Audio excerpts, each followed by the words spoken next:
HooHooHooRobin. Evan Pollak is walking down the hall. He's playing Caroline's this weekend. 212-757-4100, right? Yep. That's a number I remember. You know, in a world where we don't have to remember phone numbers, I know that one. They've been good to us over the years. Ronnie B sitting here today. Having a good time, Ronnie? I was. You were? Yeah.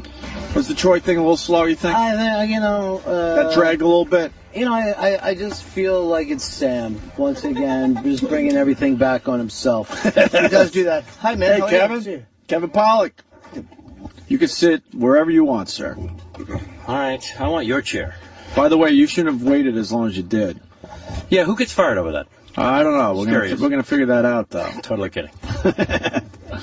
So happy to be here. Yeah. You know Ronnie? Ron Bennington? I'm a fan. Nice to see you, man. How are you? I'm a big fan. I'm late to it. Maybe only a year. Mm-hmm. But really only 2 years with you guys. Really? Because of the Sirius. Mm-hmm. Well, in Los Angeles, you know, if it's not on Sirius, then and I'm not, you know, going to bring my computer in the car 4 years ago and drive around with you guys. No. But now I'm hooked because they replay in the afternoon. So I'm driving around listening to both of your guys. Oh, good. It's ridiculous. It's all I can do. I won't get out of the car. Wow. I've got places and meetings. Won't get out of the car. Very strange because we're fans of yours. Devoted. So it's a weird thing happening. Now it's not going to be funny. No. Now it's just you're good, I'm good. Do you ever do, not to put him on the spot, you ever do Unmasked with Kevin Pollak? No, we've actually asked about it before, but I'd love to bring you in. Before? Yeah. I never heard. Yeah. I'm in. Now? Good. Should we leave?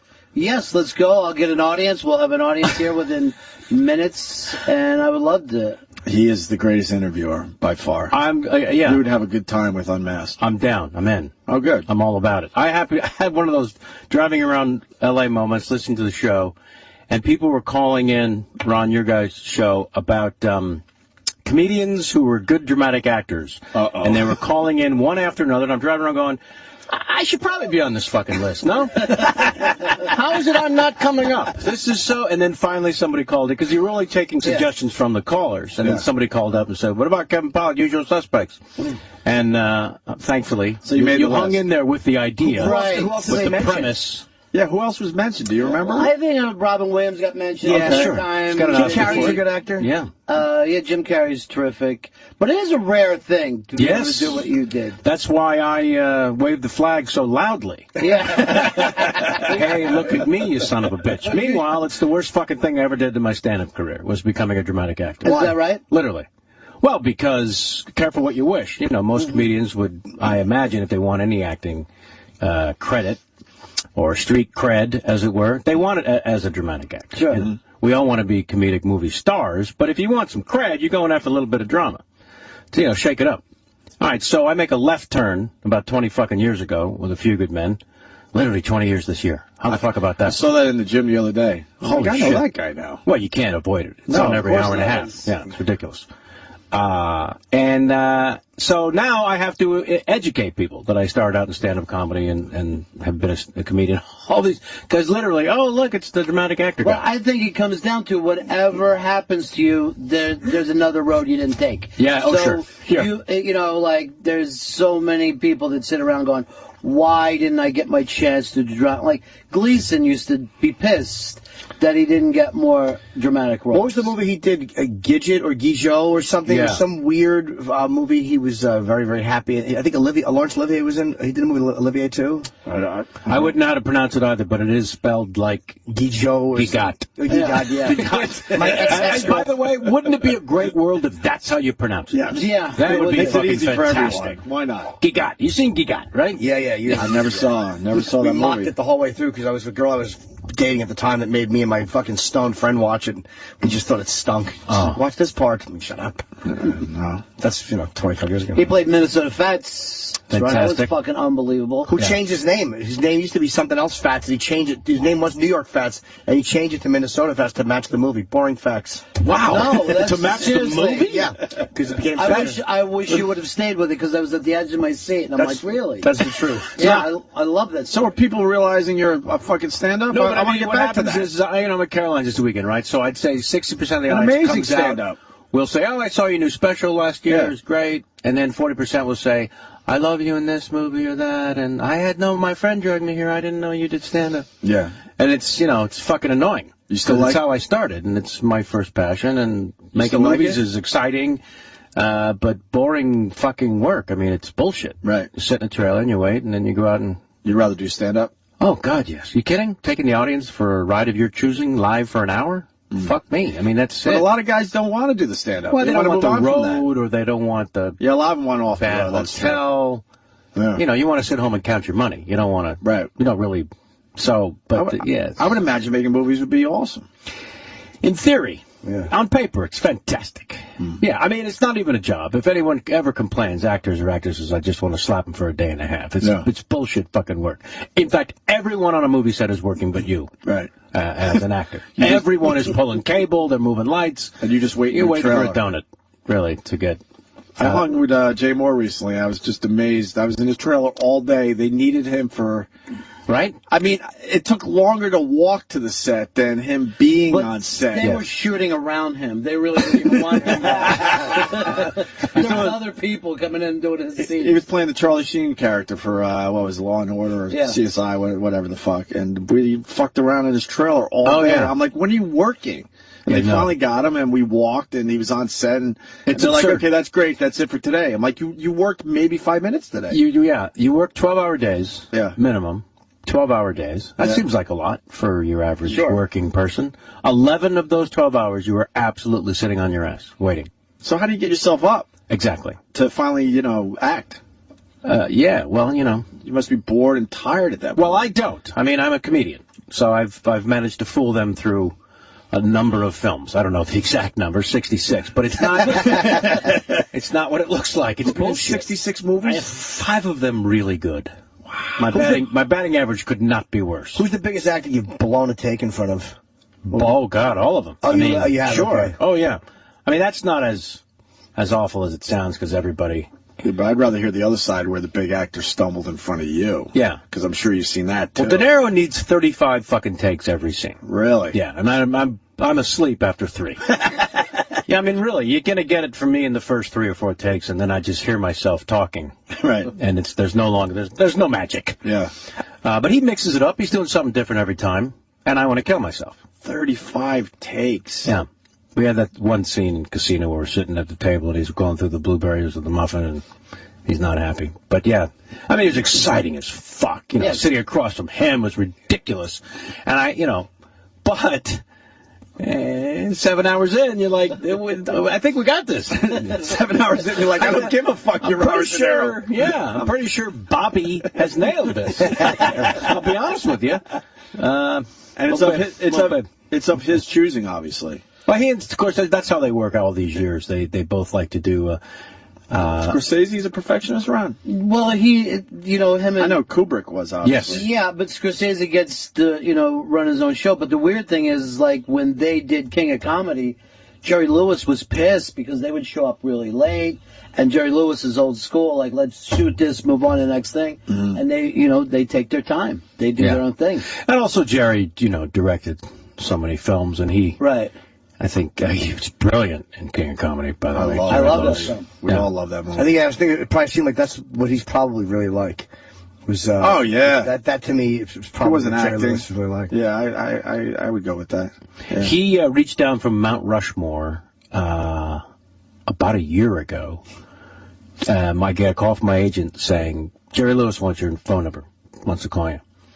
I said, well, don't be a dick. Give him the fucking number. Yeah, why would you have to ask that? Because, it's like everyone. You have to ask. The president would like to call. Woody? That conversation should be, I gave Jerry Lewis your phone number. Yes. That's all it should be. You don't need an in-between there. Yeah, he's not my agent. Give him the fucking number. No, yes. And then I get the call, and I'm not at my phone or whatever, and it's a voice message. Hi, Kevin, Jerry Lewis. Listen, they call me, and then the phone number, 702, whatever, it's Vegas. So I call back. And he answers the phone, and it takes about a couple of minutes for me to realize that he's sitting in his living room in his house and doing nothing. And I don't know why I thought when you call Jerry Lewis, you go through 3 people and then he talks. Mm-hmm. So he says, "Oh yeah, listen, I just wanted to say I saw your special. It's terrific. It's the best thing I've seen in 25. Hold on a second, I have notes. I'm laughing my ass off, thinking this is the greatest. He actually wrote out notes so he would remember what he wanted to talk to me about in the special. When you come out, well, here it is. When you come out and you kick the mic stand, did you have to join a separate union for that? And he's killing me. He's crushing me. And, you know, you make fun of the guy, you do whatever you want. You know, he's been around forever. He's done this, he's done that. But then when they actually make some sort of contact with you, now he's the Pope. Mm-hmm. Now it's like literally, you know, I'm floating on air with this crap. And then he would call again. A couple days later, you know what was on? Few Good Men, what was on last night? Now he's literally my mother. He went from my hero, my idol, to yeah. And then he says, how do I get that special? That I want to show my friends. Jerry, I'll send you one. No, it's all right. I'll send you one. And then he calls back, and Ricochet was on. You were so good at it. Literally, like he's a fan. I mean, it went from hero worshiping to oh my how God. do I not answer the phone now? Where you want to tell him to get a life. No. Get a life, Jerry. No, I mean, met him physically? Then it led to a lunch in Las Vegas, which was amazing. You know, it really was incredible. Because I started doing a little bit of research on them because, you know, Martin and Lewis were literally as big as the Beatles. There had not been a touring act to their magnitude. Mm. And then I sort of asked him about it, and he got into it. He got into telling the stories about it. He and Dean. He said, we did, I think, a 52-city tour in 60 days on a train. We had 3 cars. There was a car for Dean and I, and then there was a car for our managers and marketing people, and then the band had a car, which you didn't want to go to unless you wanted to smile a lot. And he said it was like a whistle-stop tour, literally, and every city they went to. Well, you've probably seen that famous picture where they're hanging out the hotel window. Yeah. Right over here, which is the Hard Rock. Right. But that's the old Paramount Theater. And how many thousands of kids looking at the bottom of it, like 5,000. Martin and Lewis. But see, the thing is, everyone knows them from the movies, but when you see any clips of their nightclub act, there's just nothing. It's astonishing. Fucking compare it to. It's astonishing. They were just, you know, going in every direction. And the thing that kills me is, like, Dean Martin was fucking so funny. Yes. And he's the straight guy. Right. He's the guy that's the anchor. And he's funnier. His timing is amazing. And then he's the one pulling Lewis. Wow. It's unfucking believable. Yeah, there had never been an act like that since or before, where one guy is absurdly handsome and an amazing singing voice, and the other one is literally, I'll do anything to make you laugh, silly, ridiculous. Right. It's like Jim Carrey and George Clooney doing an act together. Yeah. How long did they tour together for? 10 years. Oh, 10 years exactly. 10 years. To the day. And then they walked away from it. Yeah. And just, why did they walk away? What's the story there? They just were done? You know, I mean, because they were living together. This is like the Beatles. How long did the Beatles... They want to stick together for the money? Because they did how many movies together during that time, too? I mean, it really got to that place where...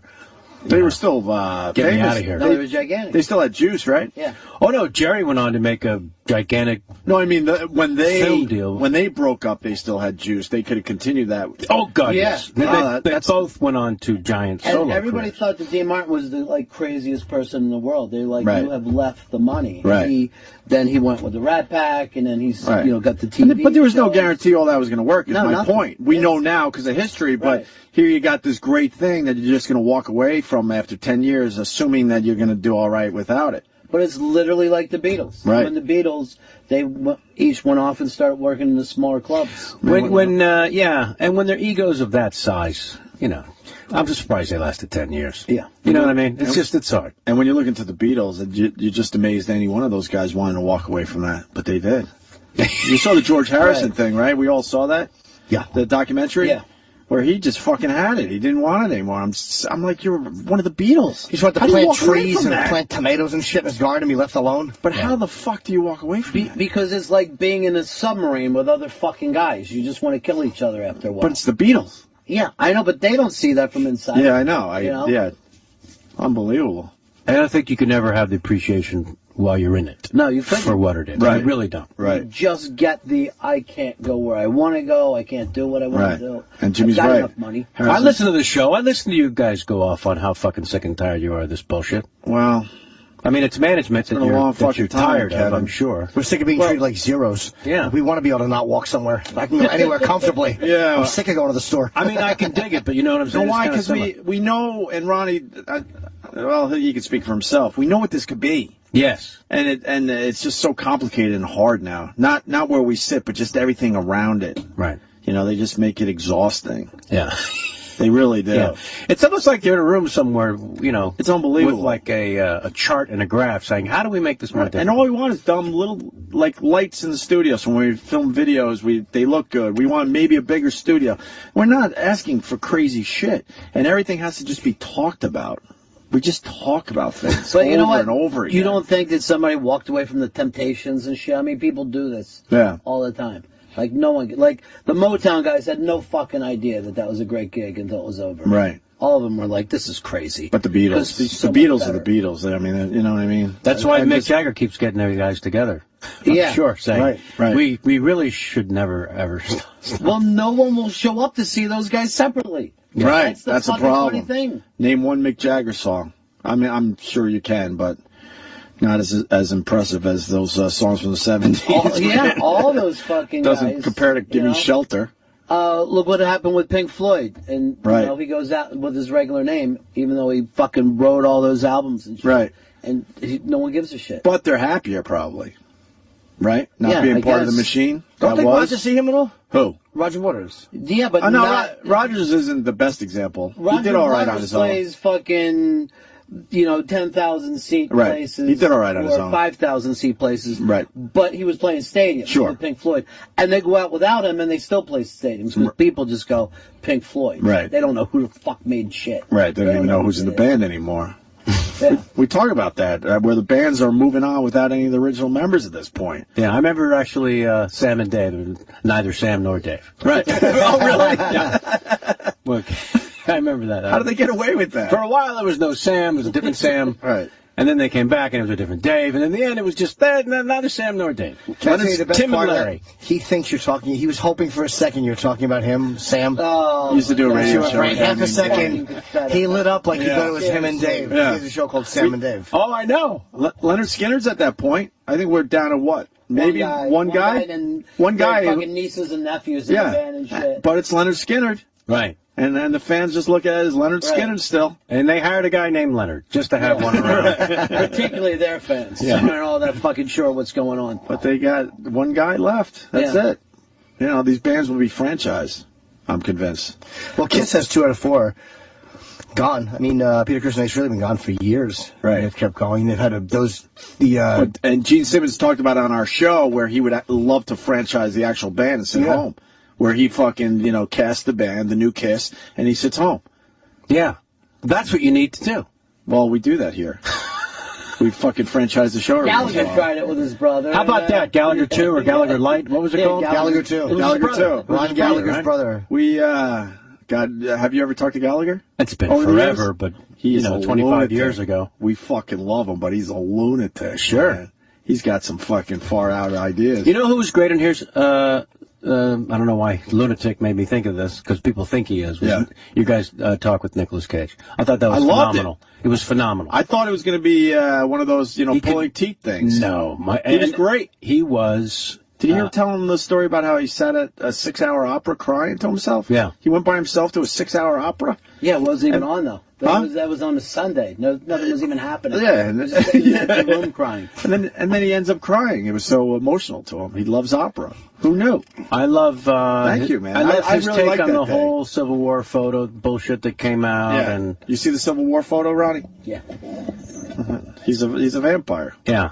Yeah. Dude, I haven't seen the photo. Yeah. Oh, you weren't here that I was day. in L.A. It was me, Ian, and Nicolas Cage.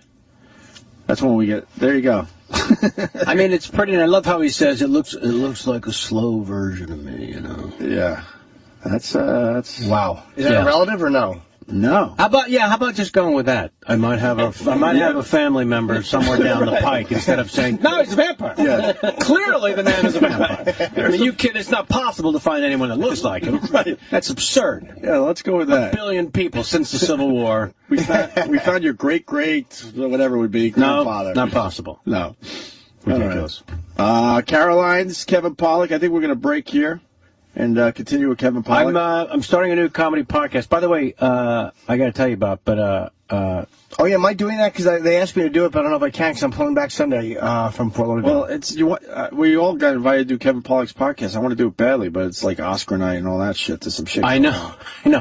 But Can we do it another day? I'll tell you more about it when we come back. Because it's, I'm pretty excited about it. Fuck the Oscars, I'll do it. Yeah, there you go. Oh, maybe all right. If Jimmy does it, maybe I do it then. Well, let me tell you what it is first. All right, and which you'll do after the break. Yeah. All right, but we got to sell tickets for Caroline's? I doubt it. You're doing good there, right? It's not going to hurt to mention I'm there tonight, right. too. Sunday. Okay, Jesus, fair crazy. enough. Caroline's, 212-757-4100. More with Ron Bennington. Come see the dramatic actor who's doing stand-up. I'm leaving at 9 today. Why? Because I have to get on an airplane at 11 to a flight. But we're having fun. Yes, we are. I don't take it personally. Man's got to move. All right, fair enough. He hit that. Robin,